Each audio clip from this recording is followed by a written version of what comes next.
Thank you sir. അടുത്തതായി മുഖ്യാതിഥി GS Vijayan ചേട്ടനെ 2 വാക്ക് സംസാരിക്കാനായി ക്ഷണിക്കുന്നു.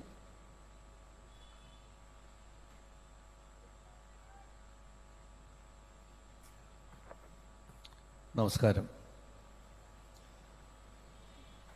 ഞാൻ ഇവിടെ ചവിട്ടി നിൽക്കുന്ന ഈ മണ്ണ് അല്ലെങ്കിൽ ഈ സ്ഥലം എന്ന് പറയുന്നത് എനിക്ക് വളരെയധികം വൈകാരികമായ ഒത്തിരി അടുപ്പമുള്ളൊരു സ്ഥലമാണിത്. തൈക്കാട് മദിരാശിയിൽ നിന്ന് സിനിമ സഹസംവിധാനം പഠിച്ച് വേണു നാഗവള്ളിയുടെ സഹസംവിധായകനായി അദ്ദേഹത്തിൻ്റെ ആദ്യ ചിത്രത്തിൽ വർക്ക് ചെയ്യാൻ വേണ്ടിയാണ് ഞാനിവിടെ വരുന്നത്. തിരുവനന്തപുരത്താണ് വീടെങ്കിലും കുറേ കാലം തമിഴ്നാട്ടിലായിരുന്നു, 10 വർഷത്തോളം. ഇവിടെ വന്ന് നമ്മുടെ നാടുമായിട്ടുള്ള അല്ലെങ്കിൽ നാട്ടുകാരുമായിട്ടും കലാകാരന്മാരുള്ള അടുപ്പം എന്ന് പറയുന്നത് തുടങ്ങുന്നത് ഇവിടെ നിന്നാണ്. അപ്പോൾ വന്ന് കയറിയ വീടാണ് മേടയിൽ വീട്, സുരേഷ് കുമാറിൻ്റെ വീട്, പ്രൊഡ്യൂസർ സുരേഷ് കുമാറിൻ്റെ വീട്.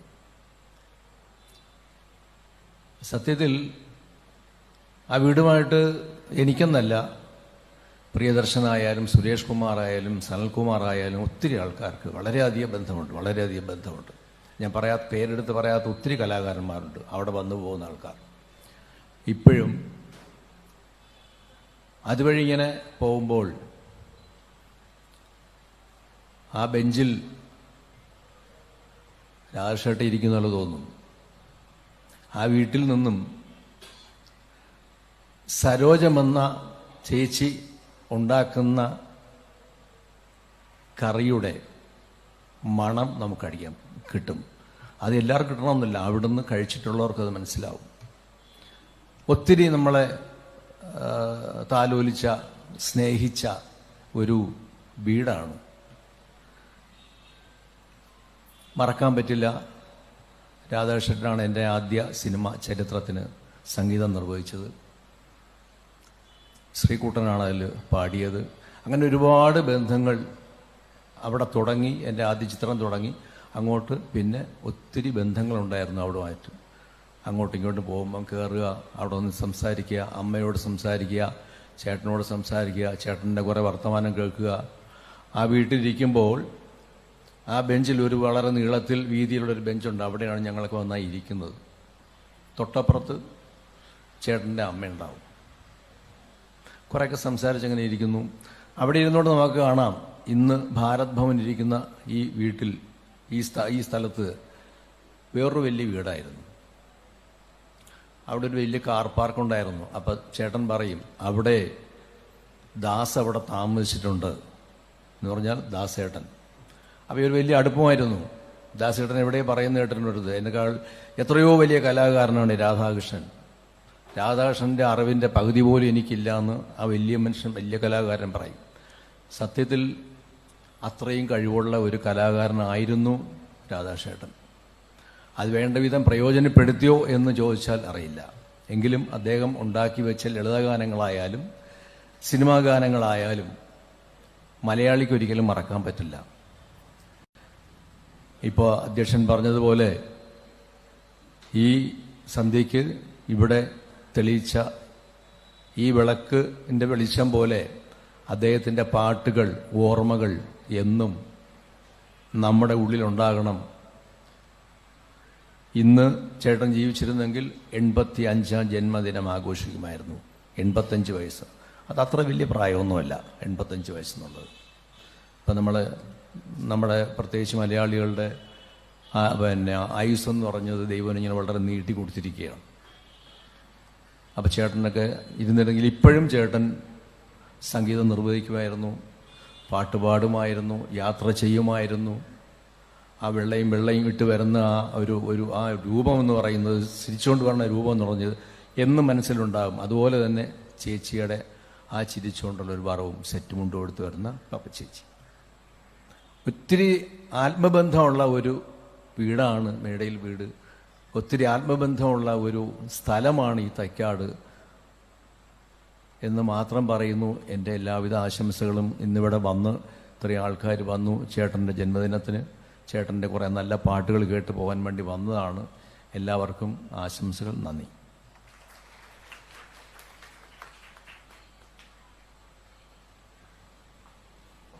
താങ്ക് യു വിജയൻ ചേട്ടാ. ഞങ്ങളുടെ ക്ഷണം സ്വീകരിച്ച് ഇന്നിവിടെ ഞങ്ങളുടെ അതിഥിയായി എത്തിയ നന്ദുചേട്ടനെ 2 വാക്ക് സംസാരിക്കാനായി ക്ഷണിക്കുന്നു.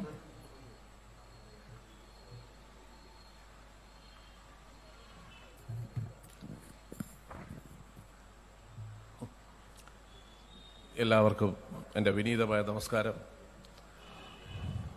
കാത്തു പറഞ്ഞതിലുള്ളൊരു ചെറിയ തെറ്റ് ആദ്യമേ തിരുത്താം. ഞാൻ അതിഥിയല്ല, ഞാനും ഈ വീട്ടിലെ ഒരു അംഗമാണ്. ഈ വീടും ആ വീട്ടിൽ രാധാകൃഷ്ണനും ഇല്ലായിരുന്നെങ്കിൽ ഞാൻ വേറെ എന്തെങ്കിലും ജോലി ചെയ്ത് ജീവിച്ചാണ്. ഞാനൊരു സിനിമാക്കാരനാവാനുള്ള കാരണമേ രാധാകൃഷ്ണനാണ്. അപ്പോൾ എൻ്റെ വീട്ടുകാരുമായിട്ടും നല്ല ബന്ധമുണ്ട്. അപ്പോൾ ഞാനിവിടെ സ്ഥിരം വരും. ഞാൻ കോളേജിൽ പഠിക്കുന്ന സമയത്ത് ഇവിടെ വരുമ്പോൾ ചേട്ടൻ എന്നെ വിളിച്ചുകൊണ്ട് റെക്കോർഡിങ്ങിന് പോകും. അങ്ങനെ റെക്കോർഡിങ്ങിന് പോയിട്ട് ആദ്യമായിട്ട് എനിക്ക് സ്വന്തമായിട്ട് ഞാൻ കാശ് എനിക്ക് കിട്ടുന്നത് ചേട്ടൻ റെക്കോർഡിങ്ങിന് പോയിട്ട് കോറസ് പാടാൻ എന്നെ കൂടെ നിർത്തിയിട്ട് പാടിയിട്ടാണ് ആദ്യം. അന്നൊക്കെ കോറസ് പാടുമ്പോൾ 50 രൂപയ്ക്കാണ്. രാധിക ചിരിക്കുന്നുണ്ട്. ഞങ്ങളൊക്കെ ഒരുമിച്ച് പാടിക്കൊണ്ടിരുന്ന ആ സമയത്ത്. ശ്രീറാമുണ്ട്, കുറേ പേരുണ്ട്. അടുത്തൊക്കെ തന്നെ ആൾക്കാരെല്ലാവരും ഇരിപ്പുണ്ട്. ഒരുവട്ടം എല്ലാവരും ഉണ്ടെന്ന് തോന്നും. അന്ന് ഇവിടെ നിന്ന് തുടങ്ങിയതാണ് ഞാൻ പക്ഷെ സംഗീതത്തിലേക്ക് പോയില്ല. ഞാൻ സിനിമയിൽ പോയതും യാദൃശികമാണ്. അപ്പൊ ഇവിടെ വരുമ്പോൾ തന്നെ എല്ലാവരും ഈ പറഞ്ഞ പോലെ പ്രിയചേട്ടനും ലാലേട്ടനും എല്ലാം ഇവിടെ ഈ വീട്ടിൽ വരുന്നത്. ഞാൻ ദേവരാം മാഷ പരിചയപ്പെട്ടത് ഇവിടെ വെച്ചാണ്. ദാസേട്ടനെ ആദ്യമായിട്ട് കണ്ടത് ഇവിടെ വെച്ചാണ്. ഒരുപാട് ആൾക്കാരെ മലയാള സിനിമയിലെ സാഹിത്യരംഗത്തെയുമുള്ള ഒരുപാട് പ്രതിഭകളെ ആദ്യമായിട്ട് കാണുന്നത് ഈ വീട്ടിൽ വെച്ചാണ്. ഞാൻ കോളേജിൽ ബസ്സിൽ കൊണ്ടിരുന്ന അവിടെ DP ഞാൻ താമസിക്കുന്നത് ഈ അമ്പലത്തിന്റെ അവിടെയും കോളേജിലേക്ക് ബസ് കയറുന്ന DPന്റെ അവിടെ നിന്നാണ്, ജഗതിയിൽ നിന്നാണ്. അപ്പം ഞാൻ ദിവസവും രാവിലെ ഇതുവഴി പോകും. തിരിച്ചു വരുമ്പോൾ നേരെ വന്ന് അങ്ങോട്ടാണ് കയറുന്നത്. കയറി അവിടെ ചെന്ന് ചേട്ടനൊന്നും കാണില്ല, അമ്മയുടെ കൂടെ കുറേ നേരം ഇരുന്ന് സംസാരിച്ച് ചിലപ്പോൾ അമ്മയുടെ ഒരു മുറുക്കാനും മാച്ച് മുറുക്കിയിട്ടാണ് ഞാൻ പോണത്. അപ്പം അത് നമ്മുടെ ഒരു സ്ഥിരം എൻ്റേന്നല്ല.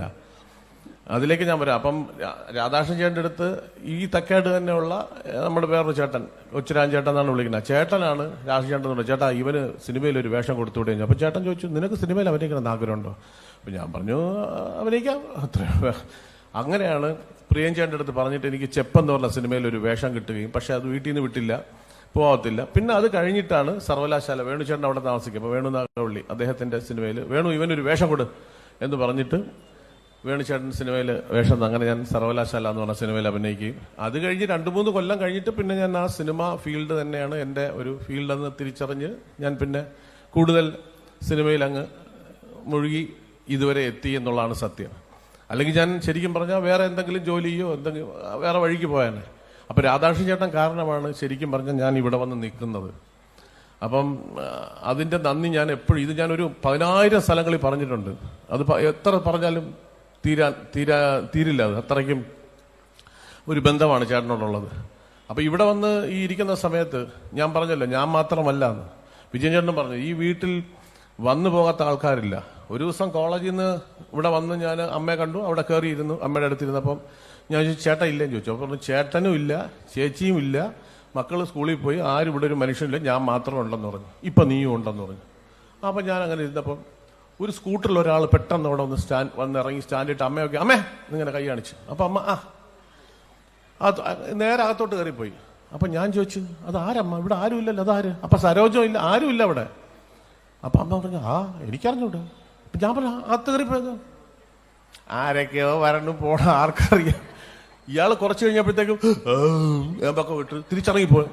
സുഖമായിട്ട് അവിടെ ചെന്ന് ഉണ്ട്, നല്ല ഊണ് കേട്ടോ, പരിപ്പസലായിരുന്നു എന്നൊക്കെ പറഞ്ഞു. അപ്പം ശരി ശരി ശരി എന്ന് പറഞ്ഞു. സ്കൂട്ടർ എടുത്ത് പോയി. ഈ നിമിഷം വരെ അറിഞ്ഞൂടാ അത് ആരാ വന്നതെന്ന്. അല്ല കാര്യം അമ്മയ്ക്കും എനിക്കും അറിവിടാത്തോണ്ട് ഇത് പറയാനും വയ്യ ഇത് ആരാ വന്നതെന്ന്. ഈ ഇവിടെ വരുന്ന ഒരു 99% ആൾക്കാരെ എനിക്കറിയാം, അമ്മയ്ക്കും അറിയാം. നമ്മൾ സ്ഥിരം കാണുന്ന ആൾക്കാരാണ് വരുന്നവരെല്ലാം, ഒരുപാട് സ്ഥിരമായിട്ട് വരുന്നവരാണ്. ഇതുവഴി ആര് പോയാലും വണ്ടി നിർത്തും, കയറും. അമ്മേ ചേട്ടനുണ്ടോ? ഇല്ല, 2 മിനിറ്റ് അമ്മയുടെ അടുത്ത് സംസാരിക്കും, പോകും. ചേട്ടനുണ്ടോ? ചേട്ടനോട് സംസാരിക്കും. ഇതുവരെ കാണാത്ത ഒരാള് സുഖമായിട്ട് വന്ന് ആഹാരം കഴിച്ചിട്ട് പോയി. അതിൻ്റെയൊക്കെ അതായത് ചിലപ്പോൾ പറയുമായിരുന്നു ഇതൊരു ആഹാരം ഫുഡില്ലെങ്കിൽ ഹോട്ടലൊന്നും ഇല്ലെങ്കിൽ പേടിക്കണ്ട, രാഷ്ട്രീയൻ്റെ വീട്ടിൽ പോയാൽ മതി. അവിടെ എപ്പോഴും ഒരു 15 പേർക്കുള്ള ഫുഡ് എപ്പോഴും ആ മേശപ്പുറത്ത് കാണും. ഒരു 10 പ്ലേറ്റ് അവിടെ വച്ചേക്കും. ആർക്ക് വന്നാലും കഴിക്കാം, സുഖമായിട്ട് കഴിച്ചിട്ട് പോകാം. ആ ഒരു ഏറ്റവും വലിയ അന്നദാനമാണ് ലോകത്തെ ഏറ്റവും വലിയ ദാനം നമ്മൾ പഠിച്ചിട്ടുണ്ട്. അതിൻ്റെ ഏറ്റവും വലിയ പുണ്യമാണ് ഇപ്പം ശരിക്കും പറഞ്ഞാൽ നമ്മളെല്ലാം ഇവിടെ ഇങ്ങനെ കൂടിയിരിക്കുന്നത്. എത്രയോ ആൾക്കാർ മരിച്ചിട്ട് സ്വർഗത്തിലോട്ട് പോകുന്നു, നരകത്തിൽ പോകുന്നു. പക്ഷേ അവരെയൊക്കെ ആരെങ്കിലും ഓർക്കാറുണ്ടോ? എത്രയോ ആൾക്കാർ.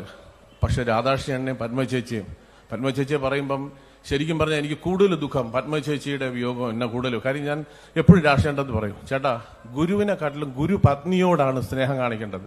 ഗുരുപത്നി എന്ത് പറഞ്ഞു? അപ്പം അതിന്റെ അർത്ഥം നീ ഇവള് പറഞ്ഞാൽ നീ എന്ത് ചെയ്യും? ഞാൻ പറഞ്ഞു തലകുത്തിക്കാൻ പറഞ്ഞാൽ നിൽക്കും, മരിക്കാൻ പറഞ്ഞാൽ മരിക്കും എന്ന് പറഞ്ഞു. ഇപ്പൊ ഞാൻ പറഞ്ഞല്ലോ ഞാൻ ചെയ്യൂല എന്ന് പറഞ്ഞു.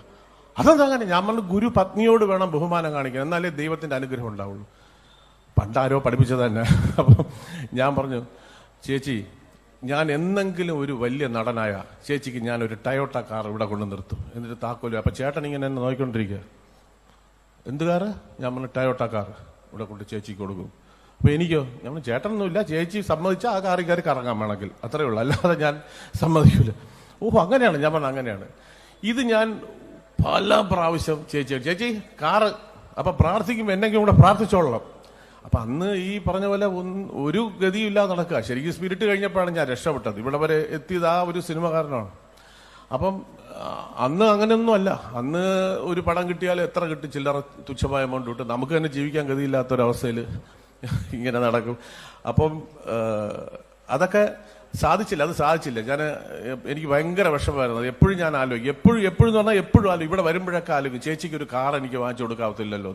ഇപ്പൊ ഞാൻ വിചാരിച്ച ചിലപ്പോൾ ഒരു കാർ എനിക്ക് വാങ്ങിക്കാൻ പറ്റുമായിരുന്നു. പക്ഷേ അത് സാധിച്ചില്ല എന്നുള്ള വിഷമം എപ്പോഴും എൻ്റെ മനസ്സിലുണ്ട്. പിന്നെ ഞാനൊരു ചെറിയൊരു കാർ വാങ്ങിച്ചു. പിന്നെ കുറച്ചാൾ കഴിഞ്ഞപ്പോൾ കുറച്ച് പൈസയൊക്കെ കിട്ടി ചെറിയൊരു സെക്കൻഡ് ഹാൻഡ് വണ്ടി വാങ്ങിച്ചിട്ട് ഞാൻ ഇടവഴിക്കകത്തായതുകൊണ്ട് ഈ വണ്ടി അവിടെ ഇടാവൊക്കില്ല. അപ്പം ഞാൻ അവിടെ പല റോഡിൽ പല സ്ഥലത്തൊക്കെയാണ് കൊണ്ടിടുന്നത്. അപ്പോൾ ഒരു ദിവസം നോക്കിയപ്പോൾ എനിക്കൊരു ഐഡിയ തോന്നി, രാധാകൃഷ്ണന്റെ വീട്ടിൽ സ്ഥലമുണ്ടല്ലോ, ഇവിടെ കൊണ്ടിട്ടാൽ എന്ത് കുഴപ്പം? ചേട്ടൻ്റെ വണ്ടി ആ ഷെഡിൽ കിടക്കും. അന്ന് ആ ഷെഡായിരുന്നു. ഇപ്പോൾ ഷെഡ് ഇപ്പം ചേട്ടൻ പിന്നെ അത് മുറിയാക്കി. അപ്പം ചേട്ടൻ്റെ വണ്ടി ഷെഡിൽ കിടക്കും, എനിക്ക് ഇതിൻ്റെ ഫ്രണ്ടിൽ ഇടാമല്ലോ എന്ന് വിചാരിച്ചു. അങ്ങനെ ഞാൻ അവിടെ കൊണ്ട് വണ്ടി ഇട്ട് ഞാൻ പറഞ്ഞു, ചേട്ടാ എൻ്റെ വണ്ടി ഇവിടെ കിടപ്പുണ്ടെന്ന് പറഞ്ഞു. ആ ശരിയെന്ന് പറഞ്ഞു. അടുത്ത ദിവസം രാവിലെ ഒന്ന് നോക്കിയപ്പം കംപ്ലീറ്റ് മുറുകി തുപ്പിയിരിക്കുന്നു. ഇനി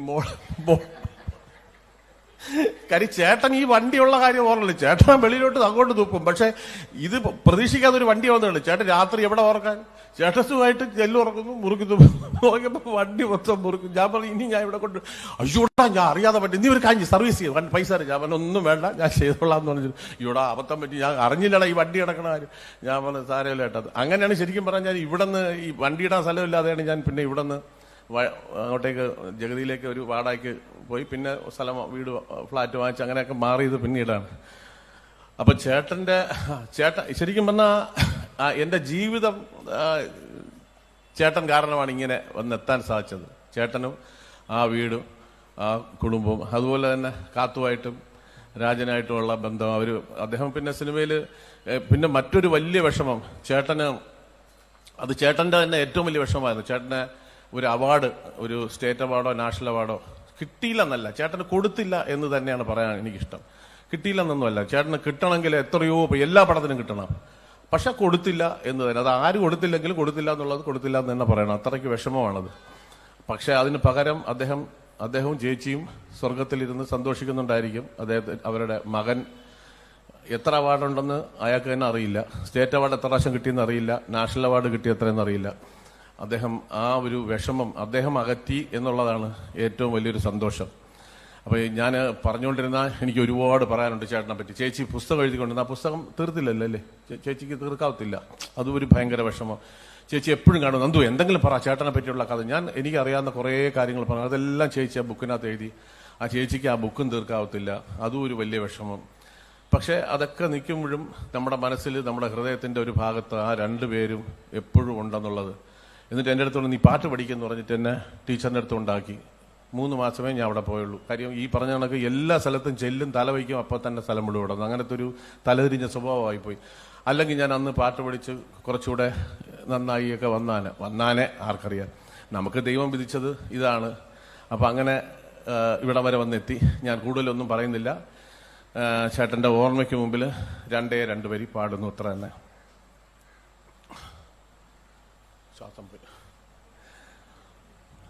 വന്ദേ മുകുന്ദ ഹരേ ജയ ശൗരേ സന്തബഹാരി മുരാരേ ദ്വാപര ചന്ദ്രിക ചർച്ചിതമാം നിന്റെ ദ്വാരകാപുരിയെവിടെ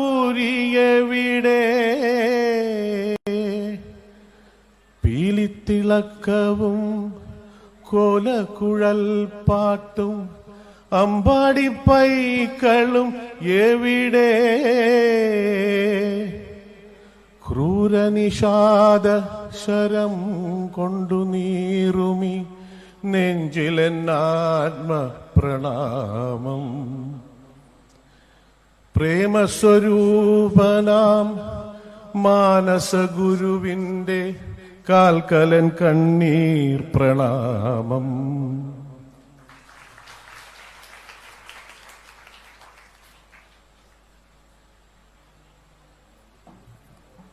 താങ്ക് യു ഏട്ടാ. ഗുരുവിൻ്റെ പത്നിയോട് മാത്രമല്ല ഗുരുവിൻ്റെ മക്കളോടും സ്നേഹമാവാം അല്ലേ ഏട്ടാ ടയോട്ടക്കാർ?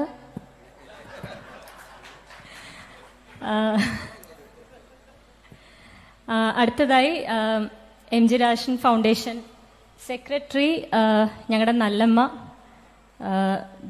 പത്മശ്രീ ഡോക്ടർ കെ ഓമനക്കുട്ടി നിങ്ങളോട് 2 വാക്ക് സംസാരിക്കുന്നതാണ്.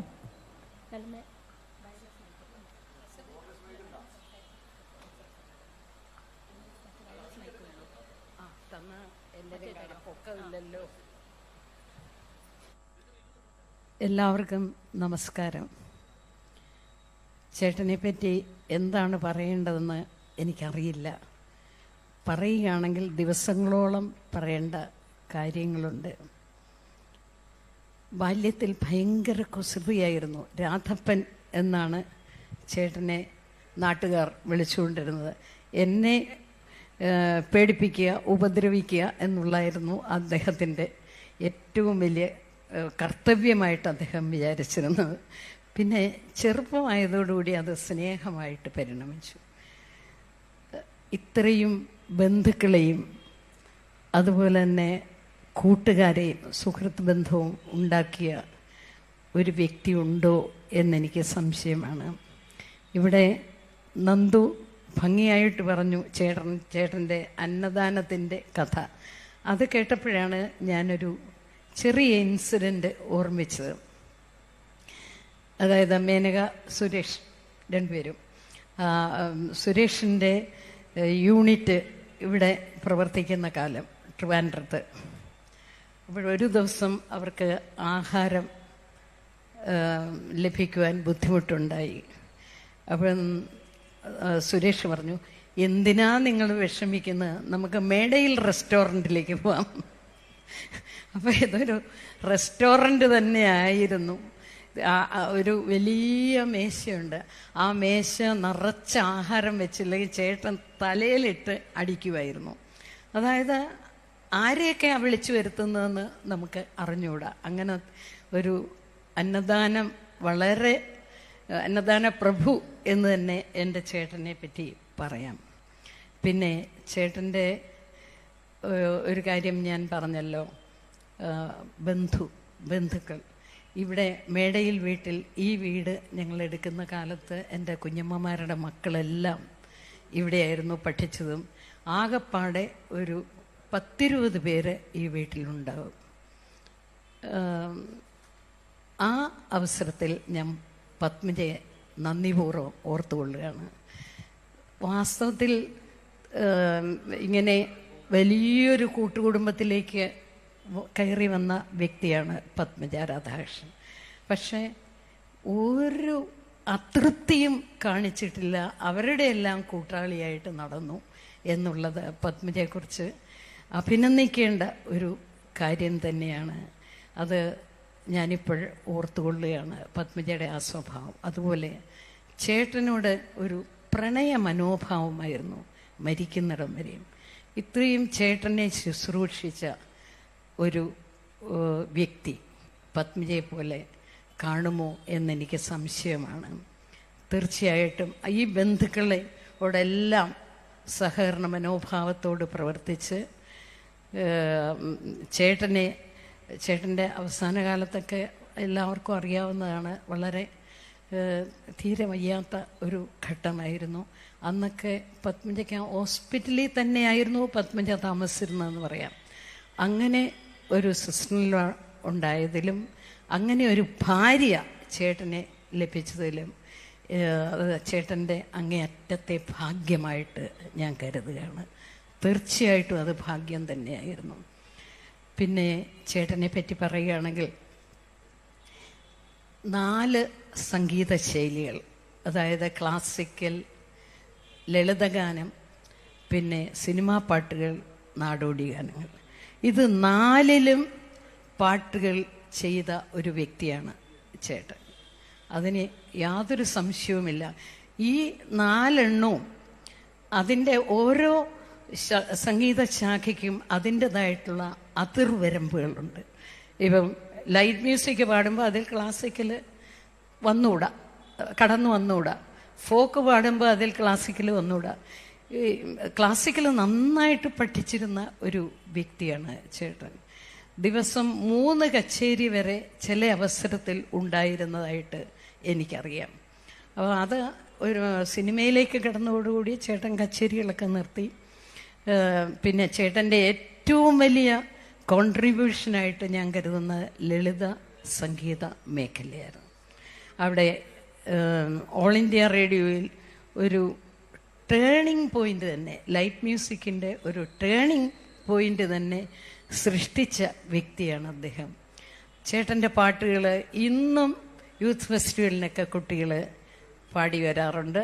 ആ പാട്ടുകളൊക്കെ ഇന്നും എല്ലാവരുടെയും മനസ്സിൽ പച്ച പിടിച്ച് നിൽക്കുന്ന ഗാനങ്ങളാണ്. പിന്നെ ചേട്ടൻ ട്യൂൺ ചെയ്യുന്നത് ഞാൻ കണ്ടിട്ടുണ്ട്. ഒറ്റ പ്രാവശ്യം അങ്ങ് പാടും, അതിനുശേഷം അതിൽ തിരുത്തുകലുകളൊന്നും ഉണ്ടാക്കില്ല, അത് സ്വരപ്പെടുത്തി വയ്ക്കുകയില്ല, അത് ഒന്ന് റെക്കോർഡ് ചെയ്തിടും. ഇത്രയേ ഉള്ളൂ. അത് ഒരു വലിയ കലാകാരൻ്റെ ലക്ഷണമായിട്ടാണ് ഞാൻ കരുതുന്നത്. തീർച്ചയായിട്ടും അത് ലക്ഷണം തന്നെയാണ്. വന്നത് അങ്ങ് പാടുക, അത് വളരെ നല്ല സമ്പൂർണവും ആയിരിക്കും എന്നുള്ളത് മറ്റൊരു കാര്യം. പിന്നെ ചേട്ടനെ പറ്റി എന്താണ് പറയാനുള്ളത്? ഒന്നും എനിക്ക് പറയുവാനില്ല.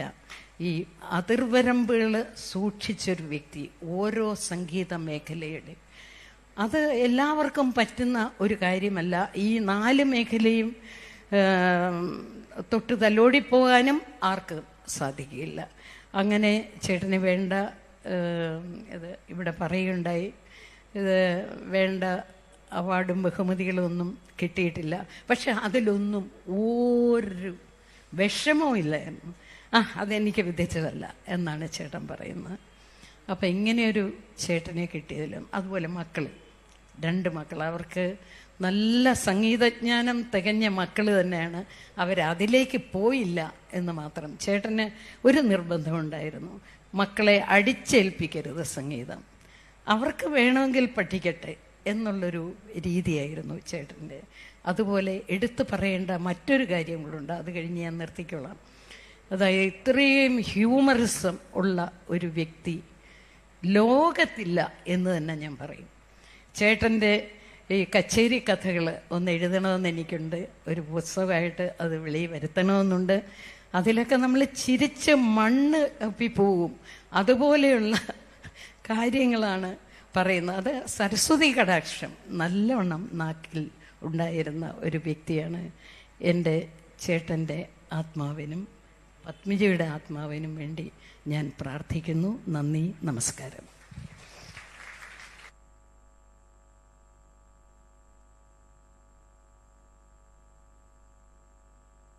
അടുത്തതായി എം ജി രാധാകൃഷ്ണൻ ഫൗണ്ടേഷന്റെ പ്രസിഡന്റ് ശ്രീ MP മുരളീധരനെ 2 വാക്ക് സംസാരിക്കാനായി ക്ഷണിക്കുന്നു.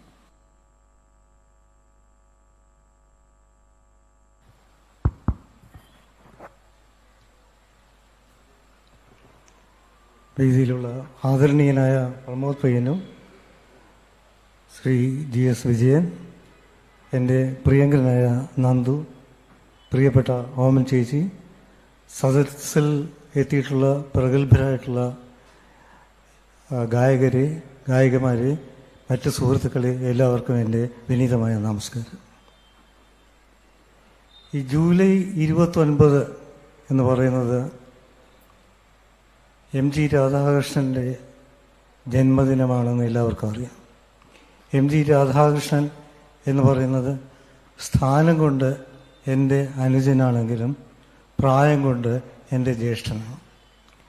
എൻ്റെ ഇളയ ട്വിൻ സിസ്റ്റേഴ്സ് ഗിരിജ, പത്മജ.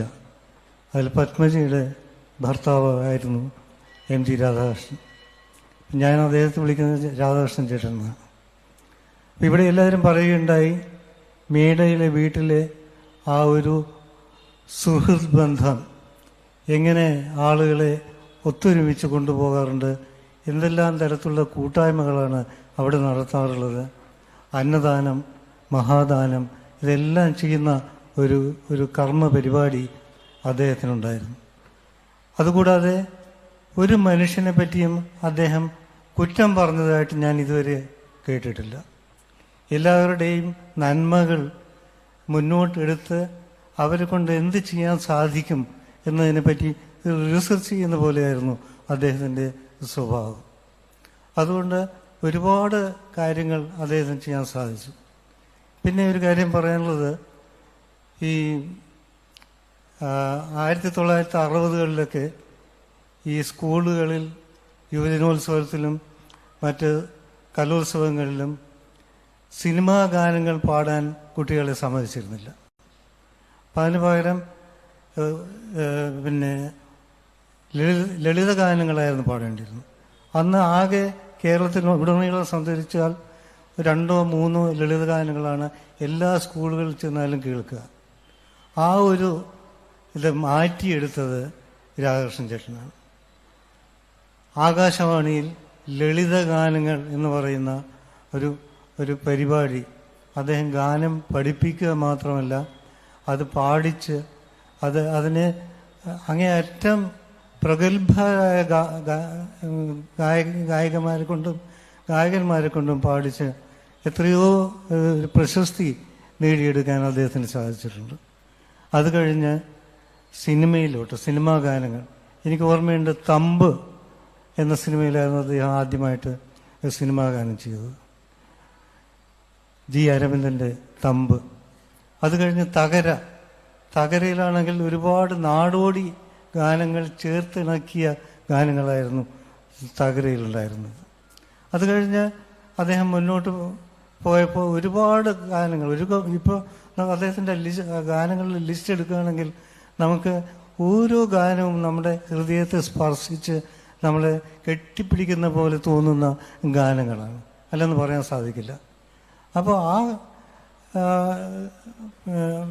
ഗാനങ്ങളെല്ലാം ഈ നമ്മുടെ സമൂഹത്തിൻ്റെ താല്പര്യത്തോട് കൂട്ടുചേർന്നുകൊണ്ട് നിൽക്കുന്ന അതാണ് ഇപ്പോഴും നമുക്ക് കാണാൻ സാധിക്കുന്നത്. ഇന്നത്തെ ഈ പരിപാടി ഘനശ്യാമ സന്ധ്യ എന്ന് പറയുന്നത് തന്നെ യേശുദാസ് പാടിയിട്ടുള്ള ഘനശ്യാമ സന്ധ്യാഹൃദയം എന്ന ഗാനത്തിൽ നിന്ന് ആണ് നമ്മൾ ആ വാക്ക് എടുത്തിട്ടുള്ളത്. കഴിഞ്ഞ 12 വർഷമായിട്ട് ഞാൻ ഈ ഫൗണ്ടേഷൻ്റെ പ്രസിഡൻ്റാണ്. ഒരുപാട് കാര്യങ്ങൾ നമുക്ക് ചെയ്യാൻ സാധിച്ചു. കുട്ടികളുടെ പാട്ട് തൽപരത അത് മുന്നോട്ട് കൊണ്ടുപോകാൻ പല സ്കൂളുകളിലും അത് മുന്നോട്ട് കൊണ്ടുപോകാൻ സാധിച്ചു. പിന്നെ ഈ എല്ലാ വർഷവും നടത്തുന്ന ഈ ഒരു പരിപാടിക്ക് പറയേണ്ടതെന്ന് വെച്ച് കഴിഞ്ഞാൽ ഒരു പഴയ ഒരു സിനിമയിലെ ഒരു ഗാനമുണ്ട്. അദ്ദേഹത്തിൻ്റെ അല്ല, ശിവു ചക്രവർത്തി എഴുതി ഔസേപ്പച്ചൻ സംഗീതം ചെയ്ത ഓർമ്മകളോടി കളിക്കുവാനെത്തുന്നു മുറ്റത്തെ ചക്കര മാവിൻ ചുവട്ടിൽ എന്ന് പറഞ്ഞ പോലെ ഈ നമ്മുടെ വീട്ടുമുറ്റത്ത് മാവുണ്ടെങ്കിൽ ആ ചക്കര മാവിൻ്റെ ചുവട്ടിൽ ഈ മാമ്പഴം വീഴുന്ന പോലെയാണ്. ഓരോ മാങ്ങയെടുത്ത് അതും ഓരോ ഗാനവും ഓരോ മധുരമുള്ള മാമ്പഴം പോലെയാണ്. അങ്ങനെയുള്ള ആ മാമ്പഴങ്ങൾ ഇന്ന് ഇവിടെ എടുത്ത് അതിനെ മുറിച്ച് എല്ലാവർക്കും വിതരണം ചെയ്യാൻ പ്രഗത്ഭരായിട്ടുള്ള ഗായകർ ഇവിടെ എത്തിയിട്ടുണ്ട്. അവരുടെ ഇനി മുന്നോട്ടുള്ള പരിപാടിക്ക് എല്ലാ ഭാവുകങ്ങളും നേരുന്നു. അതുപോലെ MG രാധാകൃഷ്ണൻ്റെ ഓർമ്മയ്ക്ക് നമുക്ക് ഓരോ വർഷവും അതിൻ്റെ ഓർമ്മകളുടെ എന്താ പറയുക, അതിൻ്റെ തിളക്കം നമുക്ക് കൂട്ടിക്കൊണ്ട് മുന്നോട്ട് പോകാം എന്ന് ആശംസിക്കുന്നു. നന്ദി, നമസ്കാരം.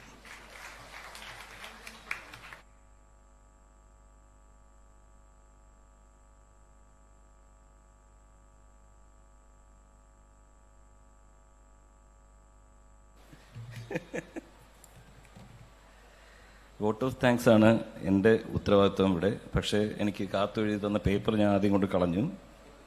അതുകൊണ്ട് ഇനി പേര് ആരുടെയെങ്കിലും ഞാൻ വിട്ടുപോവുകയാണെങ്കിൽ എന്നോട് ക്ഷമിക്കുക. ആദ്യം തന്നെ നമ്മുടെ ഘനശ്യാമ സന്ധ്യ നടത്താൻ പ്ലാൻ ചെയ്തപ്പോൾ ആദ്യം ഞങ്ങൾക്കുണ്ടായിരുന്ന സംശയം എവിടെ ഈ പ്രോഗ്രാം നടത്തണം എന്നുള്ളതായിരുന്നു. ആ സംശയം കുറേ നാളുകളായിട്ട് ഞങ്ങളുടെ ആഗ്രഹം ഇവിടെ വീട്ടിന് നേരെ ഓപ്പോസിറ്റ് ഭാരത് ഭവനുണ്ട്. ഇതുവരെ ഞങ്ങൾക്ക് ഇവിടെ വന്ന് ഈ പ്രോഗ്രാം കണ്ടക്ട് ചെയ്യാൻ പറ്റിയിട്ടില്ല. ഈ ക്ഷണം ഞങ്ങൾക്ക് ഇതിനു മുമ്പേ ഇവിടുന്ന് കിട്ടിയിട്ടുള്ളതാണ് പല പ്രാവശ്യവും. എപ്പോൾ വേണമെങ്കിലും നിങ്ങൾക്കിത് സ്വന്തം വീട് പോലെ ഉപയോഗിക്കാം എന്ന് പലപ്പോഴും പറഞ്ഞ് ആ സ്വാതന്ത്ര്യം ഞങ്ങൾക്ക് തന്ന ശ്രീ ഡോക്ടർ പ്രമോദ് പയ്യന്നൂർ സർ, അത് വളരെയധികം നന്ദിയുണ്ട്. ഞങ്ങളുടെ മനസ്സിലെപ്പോഴും ഉണ്ടാവും. വീട് പോലെ ഉപയോഗിച്ചോളാനാണ് പറഞ്ഞത്. ഒരു റെസ്ട്രിക്ഷനും ഇല്ല ഞങ്ങൾക്ക്. ഇവൻ രാവിലെ റിഹേഴ്സലും എല്ലാം ഇവിടെയാണ് നടന്നത്. സോ അത് ശരിക്കും ഒരു കുടുംബം പോലെ. അപ്പോൾ ആ നന്ദി ഞാൻ രേഖപ്പെടുത്തുന്നു. പിന്നെ എനിക്ക് പറയാനുള്ളത്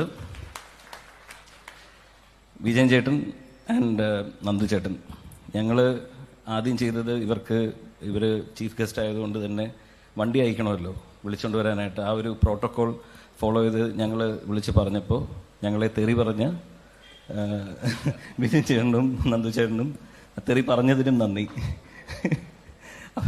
ഞങ്ങളിങ്ങനെ വരുന്നു, എൻ്റെ കുടുംബത്തിലേക്ക് വരാനായിട്ട് നീയാണ് ഇവിടെ വണ്ടി വിടുന്നതെന്ന് ചോദിക്കുന്നു. അപ്പം അതുകൊണ്ട് വളരെയധികം സന്തോഷം. അവർ രണ്ടുപേരും ഇവിടെ ഉണ്ട്. ഈ സ്റ്റേജിൽ വന്ന് ഇരിക്കുന്നതിന് വളരെയധികം നന്ദി.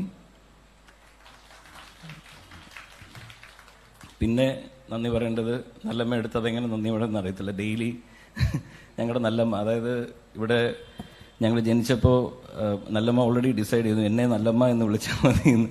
നല്ലമ്മ നല്ലച്ഛൻ. അപ്പോൾ പലപ്പോഴും പലരും ചോദിച്ചിട്ടുണ്ട് എന്താണ് അങ്ങനെ ആ പേരിൻ്റെ ബാക്കിൽ. അതിന് കാരണക്കാരി നല്ലമ്മ തന്നെയാണെന്ന് തോന്നുന്നല്ലേ ഡിസൈഡ് ചെയ്തത്. ഞങ്ങളുടെ പേര് ഞങ്ങൾ നല്ലമ്മ എന്ന് വിളിച്ചാൽ മതി എന്ന് അമ്മയാണ് ഡിസൈഡ് ചെയ്തത്. പലപ്പോഴും ഈ ചോദ്യം ചോദിക്കണമെന്നുണ്ടായിരുന്നു, സ്റ്റേജ് വെച്ചായിപ്പോൾ ഇപ്പോൾ. പിന്നെ ഇതിൻ്റെ ലൈറ്റ് ആൻഡ് സൗണ്ട് ചെയ്ത ഡെന്നിസ് ചേട്ടൻ, അത് ഹീസ് വൺ ഓഫ് ദ ഇന്ത്യയിലെ ഏറ്റവും ബെസ്റ്റ് എന്താ പറയുക ലൈവ് സൗണ്ട് പേഴ്സണാണ് ഡെന്നിസ് ചേട്ടൻ. ഇവിടെ വലിയ വലിയ ആൾക്കാരുടെ പ്രോഗ്രാം നടത്തുന്ന ആളാണ് ഇന്ന് നമുക്ക് വേണ്ടി ഇവിടെ വന്നിരിക്കുന്നത്. ഡെന്നിസ് ചേട്ടാ, താങ്ക് യു സോ മച്ച്. അല്ല, എൻ്റെ സ്വന്തം അമ്മാവനെ വിട്ടുപോകുന്നതിൽ മുരളി അമ്മ, താങ്ക് യു സോ മച്ച്. ഞങ്ങളുടെ ഒരു സ്ട്രെങ്താണ് മുരളി അമ്മൻ. ഇത് പ്രസിഡന്റ് സ്ഥാനം ഏറ്റെടുത്തപ്പോൾ മുതൽ ഞങ്ങളുടെ എല്ലാവരുടെ ഒരു എന്താ പറയണ്ടേ, എന്തിനും മുരളിവാമനെയാണ് ഞങ്ങൾ വിളിക്കുന്നത്. എന്തുണ്ടെങ്കിലും മുരളിവാമനെ വിളിക്കുക, മുരളിവാമൻ്റെ തലയിലോട്ട് വെച്ച് കൊടുക്കുക. ഞങ്ങളവിടെ ചെന്നൈയിൽ ഇരുന്നാൽ മതിയല്ലോ, കാത്തൂർ ദുബായിലും ഇരുന്നാൽ മതി. അപ്പം മുരളിവാമൻ അങ്ങനെ ഞങ്ങളുടെ ഒരു എന്താ പറയണ്ടേ തണലായിട്ട് നമുക്ക് നിൽക്കാൻ കഴിഞ്ഞതിൽ താങ്ക് യു മുരളിവാമ. ഇനി പറയാനുള്ളത് ലൈറ്റ്സ് ആണ്. എനിക്ക് അതിൻ്റെ പേര് സത്യസന്ധമായിട്ട് ഞാൻ മറന്നുപോയി. ലൈറ്റ്സിൻ്റെ പേര് അർച്ചന ലൈറ്റ്സിനോട് എനിക്ക് വളരെയധികം നന്ദി. ഞങ്ങൾക്ക് വേണ്ടിയിട്ട് ഇത്രയും സ്ട്രെയിൻ എടുത്ത് ഇവിടെ വന്നതിനും ഈ വണ്ടർഫുള്ളായിട്ട് ഇത് ലൈറ്റപ്പ് ചെയ്തതിനും നന്ദി. ഇനി ഞാൻ ആരെങ്കിലും വിട്ടുപോയിട്ടുണ്ടോ? Orchestra, press, of course. അത് ഇത് കണ്ടല്ലോ, ഇത് തന്നെ നിങ്ങൾക്ക് മനസ്സിലാവും. ഇത് വളരെ നാച്ചുറൽ. എന്തോ ചാനൽ, ഓഫ് കോഴ്സ്. മീഡിയ, ഇപ്പം വിളിച്ച എല്ലാ മീഡിയയും ഇവിടെ വന്നിട്ടുണ്ടോ എന്നെനിക്കറിയില്ല, പക്ഷേ വന്നിട്ടുണ്ടാവും എന്നുള്ള പ്രതീക്ഷയിലാണ് ഞാൻ ഇരിക്കുന്നത്. എല്ലാ മീഡിയയ്ക്കും, വന്നിട്ടുള്ള എല്ലാ മീഡിയയ്ക്കും, എല്ലാ ചാനൽസിനും എല്ലാവർക്കും എൻ്റെ 1000 നന്ദി. പാട്ടുകാർ കണ്ടോ, പ്രോംപ്റ്റ് വന്നുകൊണ്ടിരിക്കുക. പേപ്പർ കൊണ്ടുവന്നിരുന്ന ഇത്രയും പെർഫെക്റ്റ് ആവില്ലായിരുന്നു. നമ്മുടെ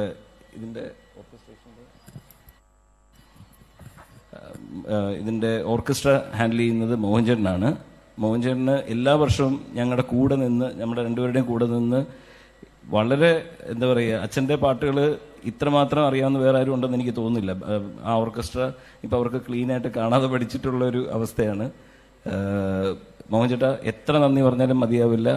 ഇതിന് ഞങ്ങൾക്ക് തരുന്ന ഒരു സപ്പോർട്ട് എന്ന് പറയുന്നത്, വി ഓൾവേസ് ഞങ്ങളുടെ മനസ്സിലെപ്പോഴും ആ സ്നേഹം ഉണ്ടാവും. നന്ദി, വളരെയധികം നന്ദി. അതുമാത്രമല്ല, അതിലുള്ള എല്ലാ ഓർക്കസ്ട്ര ടീമിനും 1000 നന്ദി. ഞാൻ പേരെടുത്ത് പറയാനായിട്ട് ഇപ്പോൾ നിങ്ങൾക്ക് മനസ്സിലായില്ല, എൻ്റെ അവസ്ഥ മനസ്സിലായില്ല. അതുകൊണ്ട് ഞാൻ എല്ലാ ഓർക്കസ്ട്ര ടീമിനും ഞാൻ നന്ദി പറയുന്നു ഈ അവസരത്തിൽ. പിന്നെ ഇതിനു വേണ്ടിയിട്ട് ഈ സിംഗേഴ്സ് എന്ന് പറയുന്നത് വന്നിരിക്കുന്ന എല്ലാവരും തന്നെ അച്ഛനെ അത്രയധികം ഇഷ്ടപ്പെടുന്ന ആൾക്കാരാണ്. അവർക്ക് എന്താ പറയുക, അവരെല്ലാ വർഷവും വന്ന് ഞങ്ങൾ എന്തെങ്കിലും കാരണവശാൽ വിളിക്കാൻ ലേറ്റായി പോയി കഴിഞ്ഞാൽ എന്നാടാ പ്രോഗ്രാം എന്ന് ചോദിച്ച് വിളിക്കുന്നതാണ് ഈ പാട്ടുകാരെല്ലാവരും. അതിലെടുത്ത് പറയേണ്ട ഗോപൻ ചേട്ടൻ്റെ വീട്ടിൽ പോയിരുന്നിട്ടാണ് പലപ്പോഴും പല കാര്യങ്ങളും നമ്മൾ ഈ പ്രോഗ്രാമിന് വേണ്ടിയിട്ടുള്ള സോങ് അറേഞ്ച്മെൻറ്റ്സ്, ഷംല ചേച്ചി, പിന്നെ അരുന്ധതി ചേച്ചി, ലക്ഷ്മി ചേച്ചി,